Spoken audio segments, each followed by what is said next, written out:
স্বাগতম দর্শক বন্ধুরা, আপনাদের সকলকে আমি অনুপ বিশ্বাস আবারও একবার মিডল ইস্টের কিছু গুরুত্বপূর্ণ তথ্য নিয়ে হাজির হলাম আপনাদের সামনে। দর্শক, ব্রেকিং নিউজ, একটা খুব বড় খবর এখন সামনে আসছে।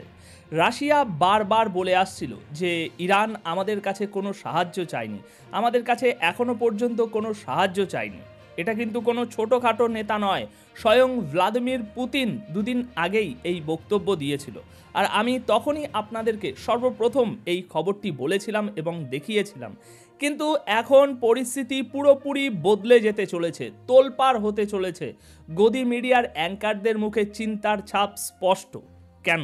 কারণ এদিকে একটা সরাসরি বড় খবর হলো, রাশিয়ার একটি অস্ত্রবাহী জাহাজ এখন ইরানের দিকে রওনা দিয়েছে। এই খবরটি আমি আপনাদেরকে সর্বপ্রথম আবারও দিচ্ছি, তাই যতটুকু তথ্য আছে ততটুকুই বলছি, বাকি আপনারা বুঝে নিতে পারবেন। আর যদি কেউ প্রমাণ চেয়ে থাকেন, তাহলে প্রমাণ এই স্ক্রিনে স্লাইডে ঘোরাফেরা করছে, এটাই সেই প্রমাণ। যারা পড়াশোনা মোটামুটি জানেন তাদের জন্য এই এভিডেন্সটুকুই যথেষ্ট বলে মনে হয়। দর্শক, এই জাহাজ রাশিয়ার সেনা এবং সরকারের মালিকাধীন এবং এটি অস্ত্র পরিবহনের জন্য ব্যবহৃত হয়। এখন কেন মনে করা হচ্ছে যে এই জাহাজটি ইরানে যাচ্ছে? দর্শক, এর প্রধান কারণ হচ্ছে রাশিয়া এই জাহাজের ট্র্যাকার বন্ধ করে দিয়েছে। মানে এখন কোনোভাবেই এই জাহাজকে বিশ্বে কেউ ট্র্যাক করতে পারবে না। তাই এখন রাশিয়া এই অস্ত্র ভর্তি জাহাজ নিশ্চয়ই মোদিজির বাড়ির দিকে পাঠাচ্ছে না, তাই না? সুতরাং বুঝে নিতে হবে, রাশিয়া বারবার বলেছিল ইরান আমাদের কাছে সাহায্য চায়নি, কিন্তু সঙ্গে এটাও বলেছিল যে যদি চায় তাহলে রাশিয়া ইরানের প্রতিরক্ষায় সাহায্য করবে। ভালো করে বুঝবেন, প্রতিরক্ষায় সাহায্য করবে নাকি আক্রমণ করতে সাহায্য করবে। তাই আমাদের অনুমান এখানে যে এই জাহাজে সরাসরি অস্ত্র থাক বা না থাক, রাশিয়া সম্ভবত আপনার ইরানের ডিফেন্স মানে প্রতিরক্ষা যেটা, সেই ব্যবস্থায় সাহায্য করার জন্য কিছু মাল মশলা পাঠাচ্ছে, যেমন প্রতিরক্ষা ব্যবস্থা বা ডিফেন্স সিস্টেম সাপোর্ট সিস্টেম যেটা আছে, সেই সমস্ত কিছু হবে। এখন এই খবর প্রকাশের পর হঠাৎ করেই ইউরোপে চাঞ্চল্য ছড়িয়ে পড়তে পারে, এটা আমি আগেই বলে রাখছি যে চাঞ্চল্য ছড়িয়ে পড়বেই পড়বে কালকের মধ্যেই। এদিকে পরবর্তী বিষয় হচ্ছে, এখনো পর্যন্ত আমেরিকা ইরানের উপরে হামলা করছে না। কেন? যারা ইরানের শত্রু ছিল তারাও এখনো চুপ। কেন? কারণ শুনুন ভাই, অন্য কথা না বলে সোজা বিষয়টাই বলি। আমেরিকা ও ইসরায়েলের প্রতিরক্ষা বিশেষজ্ঞরা এখন বলছেন যে ইসরায়েলের ডিফেন্স সিস্টেম এখন দুর্বল হয়ে পড়েছে। একটু ভেবে দেখুন, আমেরিকার ইন্টেলিজেন্স কি বলছে। আপনারা তো জানেন নিশ্চিত, তাই না, যে ইন্টেলিজেন্সের যে রিপোর্ট তার গুরুত্ব কতটা। সুতরাং আমেরিকার ইন্টেলিজেন্স রিপোর্ট বলছে, যদি আমেরিকা ইরানের নিউক্লিয়ার ফ্যাসিলিটি যেটা ফার্দো এলাকায় আছে সেটা ধ্বংস করে দেয়, বা কেউ যদি ইরানের সর্বোচ্চ নেতা আয়াতুল্লাহ খামেনিকে হত্যা করে, তবুও, ভালো করে শুনবেন, তবুও ইরান মাত্র 15 দিনের মধ্যে পারমাণবিক বোমা তৈরি করতে পারবে। কতদিন? আয়াতুল্লাহ খামেনিকে মেরে দিলেও, নিউক্লিয়ার সাইট উড়িয়ে দিলেও মাত্র 15 দিনের মধ্যে পারমাণবিক বোমা তৈরি করতে পারবে। এটা বলছে আমেরিকার ইন্টেলিজেন্স রিপোর্ট। এছাড়াও ইরানের ড্রোনের রেঞ্জ দেখে আমেরিকা ও ইসরায়েল বর্তমানে রীতিমতো চমকে গেছে। কারণ জর্ডান ও ইসরায়েলের মাঝখানে একটা নদী আছে যেটাকে ডেড সি বলা হয়, ম্যাপে দেখলেই বুঝতে পারবেন। ইরান সেখান থেকে অনেক দূরে অবস্থিত। তো বিষয়টা হচ্ছে, এতদিন পর্যন্ত ইরানের কোনো ড্রোন এই এলাকায় পৌঁছায়নি, কিন্তু এখন ইসরায়েল দাবি করছে যে ইরানের ড্রোন এই এলাকায় পৌঁছে গিয়েছে এবং আমরা সেটা ভূপাতিত করেছি। পরবর্তী বিগ নিউজ হচ্ছে, ওয়াল স্ট্রিট জার্নাল, আমেরিকার শীর্ষস্থানীয় পত্রিকা, কি বলছে সেটা একটু শুনুন। আমেরিকার শীর্ষস্থানীয় পত্রিকা একটি বড় তথ্য ফাঁস করেছে। তাদের একটি রিপোর্ট অনুযায়ী ইসরায়েলকে শুধু একদিনে, কদিনে? শুধু একদিনে এই যুদ্ধে ইরানের হামলা করতে নয়, শুধুমাত্র ইরানের হামলা ঠেকাতে একদিনে খরচ করতে হচ্ছে $200 মিলিয়ন।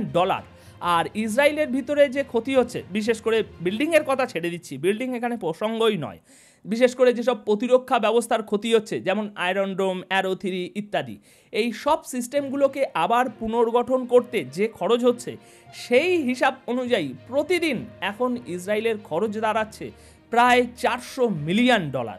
দর্শক, এদিকে ইসরায়েলের ভিতরেই অবস্থিত একটি গবেষণা কেন্দ্র, যার নাম হচ্ছে ভাইসম্যান ইনস্টিটিউট, যেখানে ইসরায়েল গোপনে নানা রকম গবেষণা চালাতো।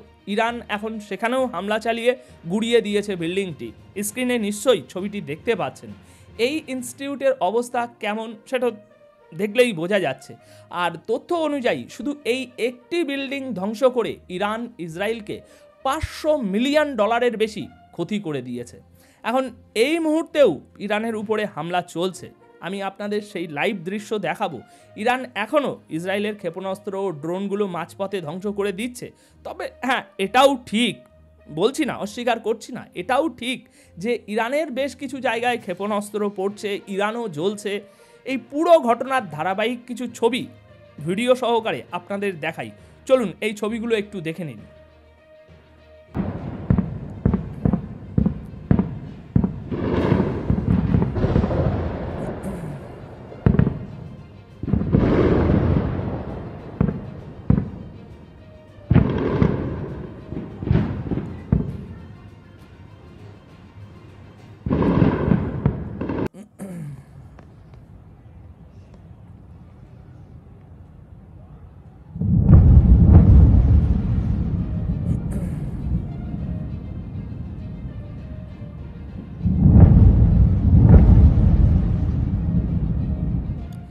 আচ্ছা, আমেরিকা যে কাল পর্যন্ত বলছিল হামলা করে দাও, ট্রাম্প নিজেই বলেছিল হামলা করো, আজ আবার সেই আমেরিকা আলোচনা করার চেষ্টা করছে।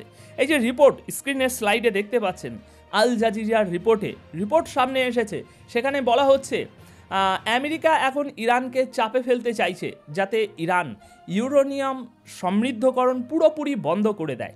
বলা হচ্ছে যে যদি ইরান এটা করে, রাজি হয়ে যায়, তাহলে সব কিছু ঠিক করে দেবে আমেরিকা, এমনটাই বলছে।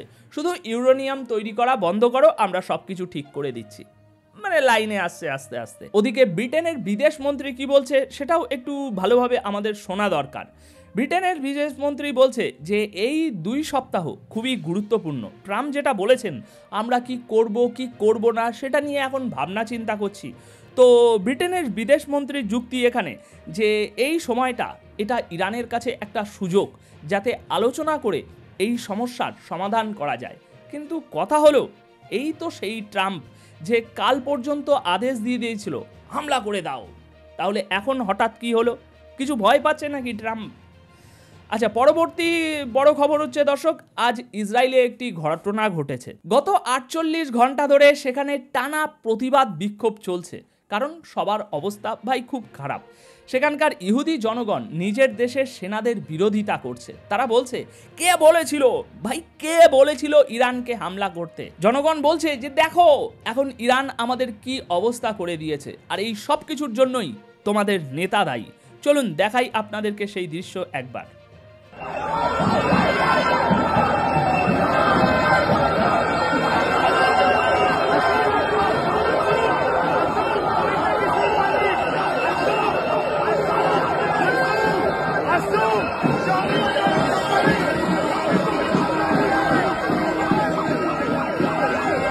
তো দর্শক, রিপোর্টটি শেয়ার করুন এবং প্রতিটি আপডেট পাওয়ার জন্য আমাদের চ্যানেলটিকে অবশ্যই সাবস্ক্রাইব করে রাখুন। আপাতত তাহলে এই প্রতিবেদন এখানেই শেষ করছি। দেখা হচ্ছে পরবর্তী রিপোর্টে গুরুত্বপূর্ণ কিছু খবরের সাথে। ধন্যবাদ আপনাদের সকলকে।